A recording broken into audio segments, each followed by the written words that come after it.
Bendiciones a todos los que una vez más se conectan a nuestro canal de YouTube para recibir instrucción, guianza, vida y revelación por medio del estudio de la palabra de Dios.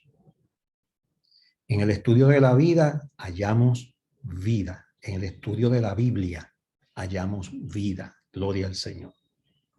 Porque la palabra de Dios es vida, es sinónimo de vida. Y es la vida de Dios que quiere fluir en nosotros, para nosotros y para beneficio no solo nuestro, sino de los que nos rodean. Así que en este momento vamos a estar dando comienzo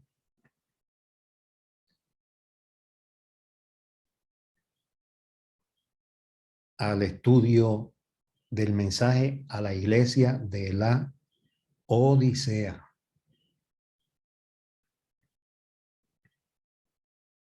Esta es la séptima y última iglesia a la cual el Señor Jesucristo le dirige una carta. Estas 7 cartas aparecen en los capítulos 2 y 3 del libro de Revelaciones, también conocido como el libro de Apocalipsis. Y hemos estado viendo el mover de Dios en cada una de estas comunidades de fe. La iglesia de Éfeso, Esmirna, Pérgamo, Tiatira, Sardis, Filadelfia, que lo terminamos tan reciente como la vez pasada. Y hoy pues damos comienzo al estudio de la iglesia de la Odisea. El mensaje que el Señor Jesucristo le dirige a esta iglesia. Vamos al libro de Apocalipsis, en el capítulo 3, verso 14 al 22.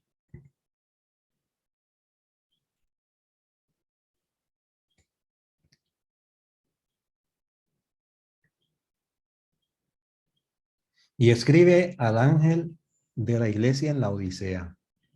He aquí el amén. Volvemos a enfatizar que cuando se refiere al ángel de la iglesia, está hablando del líder al cual el Señor Jesucristo le encomendó una comunidad de fe, un grupo de creyentes. Es una responsabilidad enorme, gigante, grandísima. El valor de un alma es incalculable. Y la responsabilidad de cuidar de un grupo de personas cuyas almas Dios las pone en confianza al cuidado de uno de sus vasos, de uno de esos instrumentos, como lo es un pastor, es una responsabilidad, hermano, enorme, enorme. Cada una de esas vidas, cada una de esas ovejas le pertenece al Señor. Ese rebaño no es propiedad de ese ministro, sino que es propiedad de Dios mismo. Y somos gente de la confianza de Dios, al cual Él nos ha delegado esa función y esa tarea de cuidar por esa porción del rebaño. Y comienza diciéndole, he aquí el amén. Y no sé si usted está consciente de lo que significa la palabra amén. La decimos todo el tiempo, la texteamos todo el tiempo y mucha gente no sabe lo que significa. Amén, lo que significa es así sea. Así sea. Cuando decimos amén, lo que estamos es diciendo, así sea. En el libro de Segunda de Corintios, en el capítulo 1 y verso 20, mire lo que dice. Dice, porque todas las promesas de Dios son en Él. Está hablando de quién. Son en Jesucristo, sí, y en Él, amén. Por medio de nosotros, para la gloria de Dios. Amén, sí. Todas las promesas de Dios son en Jesucristo, amén y sí. Dios sí te quiere bendecir. Dios sí quiere cumplir su propósito en ti. Dios sí te quiere prosperar. Dios sí te quiere ministrar sanidad. Claro que sí. Liberación, por supuesto que sí. Salvación a toda tu familia, por supuesto que sí. Claro que sí. Esta promesa de aquí el amén, nosotros tenemos que tenerla bien clara, hermano. Cuando sabemos y conocemos cuál es la voluntad de Dios para con nosotros y los nuestros, podemos clamar, podemos pedir con la certeza y la seguridad de que estamos pidiendo algo que es consono, que está de acuerdo con su perfecta voluntad y que Él nos concederá lo que le estamos pidiendo si cumple con esos criterios y requisitos que dice la palabra de Dios, de que eso que estamos pidiendo es de acuerdo con la voluntad de Dios. Dice así, dice, y esta es la certeza, esta es la seguridad, esta es la confianza que tenemos en Él, que si pedimos alguna cosa conforme a su voluntad, Él nos oye. Y si sabemos que Él nos oye en cualquiera cosa que pidamos, sabemos que ya tenemos lo que le hemos pedido. Ya lo hemos recibido por la fe. Y ya podemos darle gracias al Señor de que está hecho, aunque nuestros ojos físicos no lo vean, porque con los ojos espirituales ya lo podemos contemplar realizado porque es propósito y es voluntad de Dios. Gloria al Señor. Así que si se cumple primero en Jesucristo, se cumplirá, por supuesto, en el resto del cuerpo, que es la iglesia. Amén. El testigo fiel y verdadero. Wow, un testigo es uno que da testimonio. Y dice que es un testimonio de fidelidad y es un testimonio de verdad. El principio de la creación de Dios. Wow. Está refiriéndose al que participó en la creación de todas las cosas. Se está refiriendo a ese que el Evangelio según San Juan lo llama el verbo de Dios en letra mayúscula. En el principio, dice Juan, era el verbo. Y el verbo era con Dios y el verbo era Dios mismo. Está hablando de la deidad de Jesucristo. Y ahora dice lo siguiente. Yo conozco tus obras, que ni eres frío ni caliente. Y una vez más nos hacemos la pregunta, ¿habrá algo que Dios no sepa? ¿Habrá algo que Dios no conozca? ¿Habrá algún secreto para Dios? Absolutamente no hay secretos para Dios. Dios conoce nuestras obras, hermanos, y recordemos que toda obra es motivada, toda obra tiene una motivación. Y esa motivación que nos lleva a hacer cosas, Dios también la conoce. Él conoce nuestros pensamientos. Por supuesto que sí. Él conoce la intención. Él conoce lo que hay en nuestra mente que nos lleva a ejecutar acciones y obras. Y en este aspecto, el Señor le está diciendo a esta congregación y a esta iglesia que Él conoce hasta la saciedad las obras que ellos realizaban y el Señor determina por medio de ese juicio, de ese conocimiento de esas obras, que ellos ni eran fríos ni eran calientes. Entonces algo que no es frío ni caliente, pues entonces ¿qué es? Es tibio. Dice, ojalá fuese frío o fuese caliente, pero por cuanto eres tibio y no frío ni caliente, te vomitaré de mi boca. Wow, estas son unas palabras fuertes. Este es un mensaje fuerte. Podemos asegurar que es el mensaje más fuerte que se le ha dado a cualquiera de estas 7 iglesias. Definitivamente que sí. Definitivamente que sí.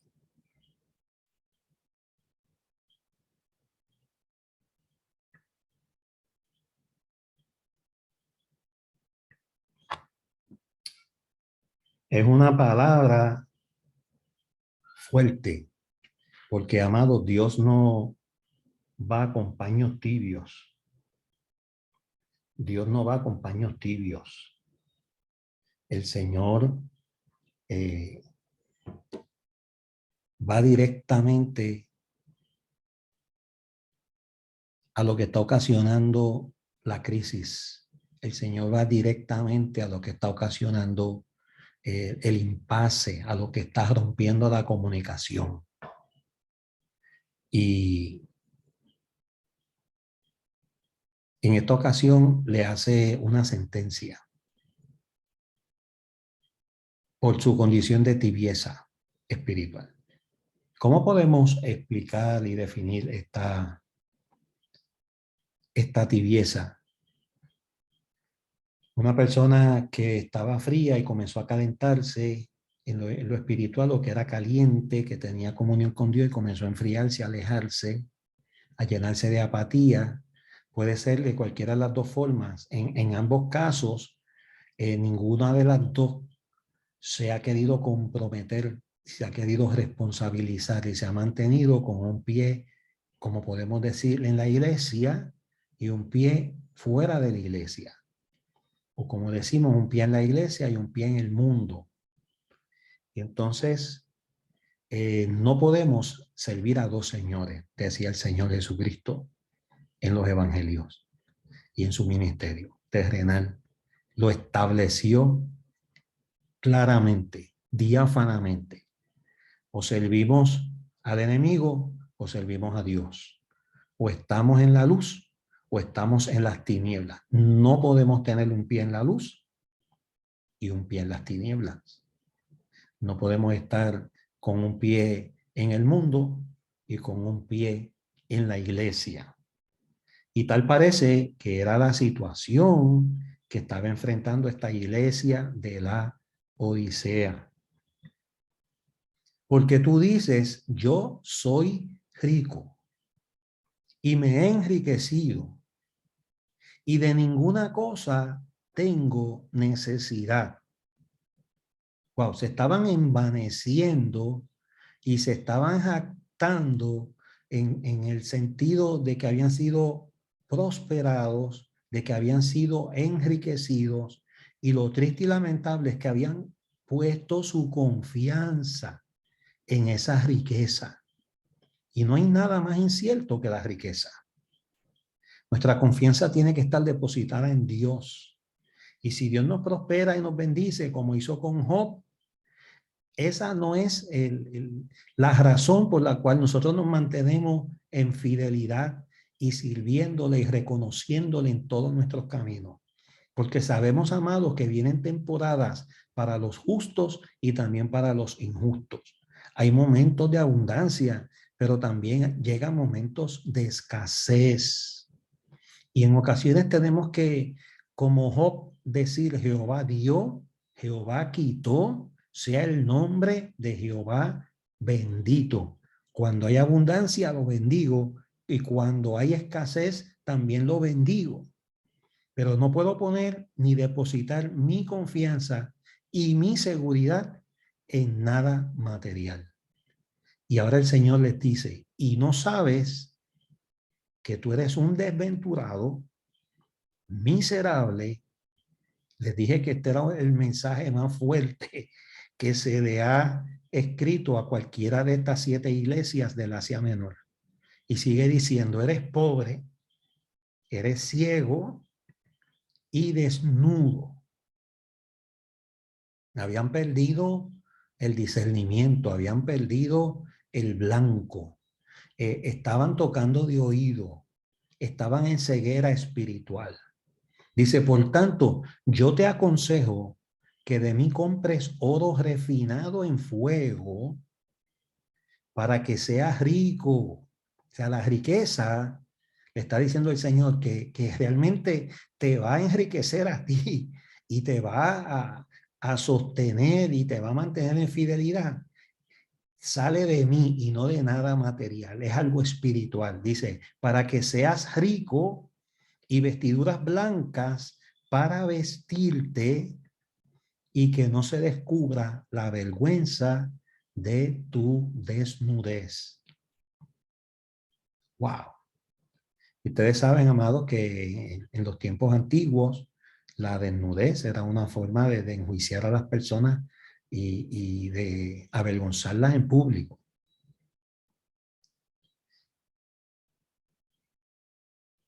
Y además de esto, le añade y le dice, está la conjunción y, dice, y unge tus ojos con colirio para que veas. Yo reprendo y castigo a todos los que amo. Esta expresión es demasiado importante. Cuando el Señor ama a alguien, lo disciplina, lo reprende. La palabra dice que el padre que ama a su hijo madruga a disciplinarlo. Y esa palabra castigo lo que se traduce es disciplina. Disciplina. La palabra del Señor nos corrige, nos corta, nos alinea con el propósito de Dios y voluntad de Dios para cada uno de nosotros. Y si el Señor nos ama, pues nos va a disciplinar y nos va a corregir. Y ahora dice, sé pues celoso y arrepiéntete. Esa actitud que es indispensable para alcanzar la misericordia. Antes que hablar de la misericordia y reclaman misericordia y predican de la misericordia y hasta exigen y demandan de Dios misericordia, pero nunca hay una actitud de arrepentimiento. Nunca hay una actitud de humillación delante de Dios. Y eso es esencial para alcanzar misericordia. Y continúa diciendo, he aquí yo estoy a la puerta y llamo. Si alguno oye mi voz y abre la puerta, entraré a él y cenaré con él y él conmigo. Y este es un texto que utilizamos en el evangelismo personal, donde el Señor Jesucristo está haciendo una promesa, pero también está dando una revelación, está en la puerta y está llamando. ¿Y quién hace eso? Un caballero. Él nunca va a forzar la puerta, él va a tocar la puerta. Y hay personas que están oyendo esta enseñanza en este momento y saben que el Señor está tocando a la puerta y saben que no es de hoy y que no es de ahora, es hace tiempo que está tocando a la puerta de tu corazón y está llamando.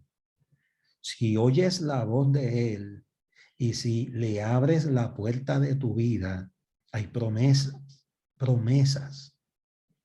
ciertas, certeras, verdaderas, veraces. Él no te va a mentir, Él no te va a engañar. Y la promesa es que si le abres la puerta, Él llegará a tu vida, cenará contigo, hará celebración y te va a impartir vida y salvación.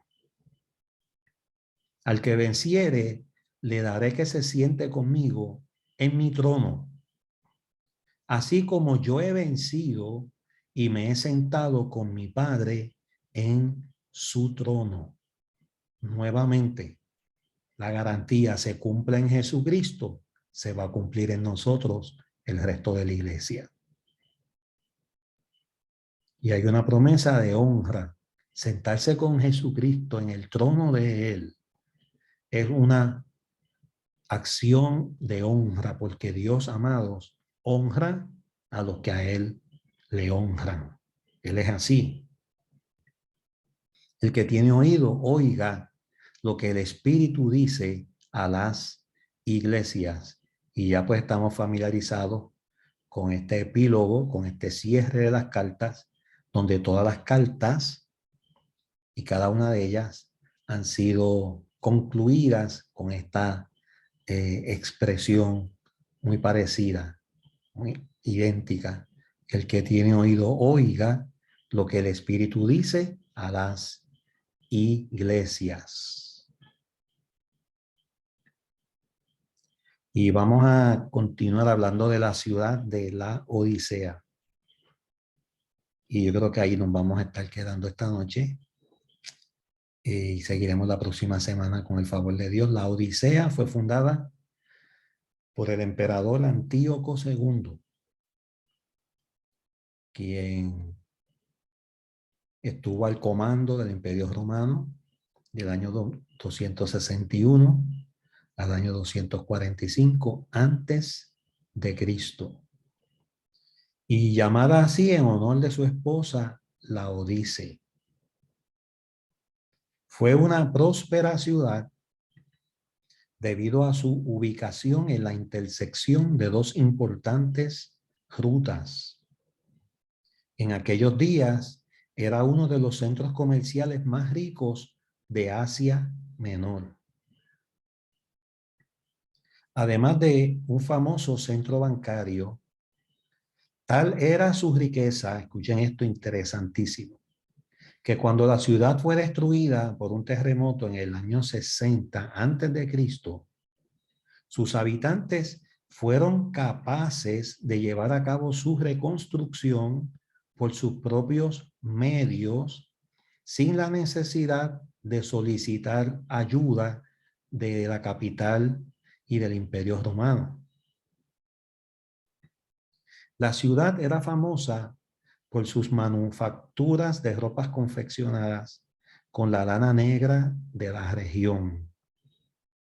También se enorgullecía de contar con una famosa escuela de medicina donde se llegó a producir un ungüento con propiedades para curar enfermedades de los oídos y un colirio para las enfermedades de los ojos, de la vista. Otro detalle interesante es que en el año 62 antes de Cristo, allí había una importante colonia compuesta por más de 7,000 judíos a quienes se le había concedido el derecho y el privilegio de conservar sus propias tradiciones y costumbres.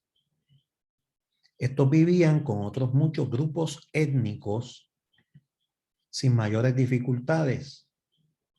En la ciudad se levantaban muchas y preciosas mansiones cuyas ruinas todavía son visibles. Y dada la riqueza de la ciudad, sus habitantes se caracterizaban por la búsqueda del placer. Por eso, entre sus edificios había, entre otras cosas, un gran estadio. También tenían un hipódromo, 3 grandes teatros, baños termales y se celebraban famosas ferias de mercadería. En este ambiente había también una iglesia cristiana establecida allí por la predicación de Epafras. Colosenses capítulo 1, verso 7 y capítulo 4 del verso 12 al 13. O de algún otro discípulo del apóstol Pablo, que como ustedes recordarán, fue el apóstol enviado a los gentiles, y los gentiles son todas las naciones del mundo que no eran judíos. El apóstol les escribió una carta que se perdió, y eso parece registrado en Colosenses capítulo 4 y verso 16. Carta que se debía leer también en la iglesia de Colosas, y la que se escribió a los colosenses debía ser leída en la iglesia de Laodicea. Y es que existía una relación, una comunicación estrecha entre ambas iglesias, que no es de extrañar, puesto que Colosas se encontraba apenas a unos 15 kilómetros al este de la ciudad de Laodicea. En cuanto a la iglesia en la época en la que Juan escribió el Apocalipsis,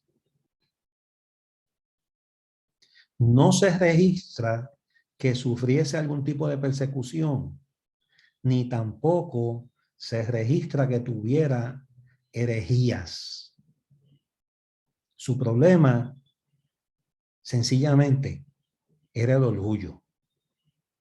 Y su problema, además del orgullo, era la ignorancia. Ambos provocados por su autosuficiencia y por su complacencia. Cualquier similitud con personas vivas o muertas en nuestro diario vivir es pura coincidencia. ¿Cuántas personas hay que hoy por hoy lo que viven es autocomplaciéndose y su confianza no está depositada en el Señor, sino en cosas temporales, efímeras, que todas se destruyen con el uso y con el paso del tiempo? Lo único que permanece es lo que nosotros acumulamos en el reino de Dios. Allí ni la polilla tiene entrada, ni el ladrón tiene entrada. Y esta fue una enseñanza que el Señor Jesucristo enfatizó en tantos pasajes y en tantos momentos de ese ministerio terrenal de apenas 3 años, donde trajo de vuelta el reino de Dios que el hombre había perdido en el huerto del Edén. Y concluimos diciendo que por esta razón recibió la condenación más severa de todas las que encontramos en estas 7 cartas dirigidas a estas 7 iglesias que estaban establecidas en el Asia Menor. Y en la próxima ocasión, pues ya vamos a estar entrando en la temática de cada una de estas expresiones que acabamos de dar lectura en este capítulo 3 del libro de Apocalipsis. Bueno, y aquí nos vamos a quedar en esta ocasión. Como de costumbre, oramos por las ofrendas que traemos a Alfolí. Señor, en este momento te damos honor, gloria y gloria. Te damos gracias por tu amor y tu bondad y por permitirnos una vez más mirarnos en el espejo de tu palabra. Ahora en este instante, Señor, ofrendamos y traemos también diezmos, como tu palabra se establece al alfolí. Tú has dicho que abrirás la ventana de los cielos. Tú has dicho que derramarás sobre nosotros bendición hasta que sobreabunde. Por eso, Señor, lo hacemos con gozo y alegría, no con tristeza ni por necesidad, porque tú amas y bendices al dador alegre. Recibe nuestras ofrendas, que suban como olor fragante delante de tu trono, Señor, porque lo hacemos con gratitud, porque decimos como Salomón, de lo recibido de tu mano, te damos. A ti damos toda la gloria y honra, en el nombre del Padre, del Hijo y del Espíritu Santo. Amén. Amén. Bueno, y de esta forma vamos a dar concluida la grabación del día de hoy, invitándoles a que la próxima semana vuelvan a conectarse y reciban de parte de Dios también bendición a través del estudio de su santa y bendita palabra. Así que Dios te continúe bendiciendo y cerramos la grabación para dar fin entonces a la reunión en vivo de Zoom de este día.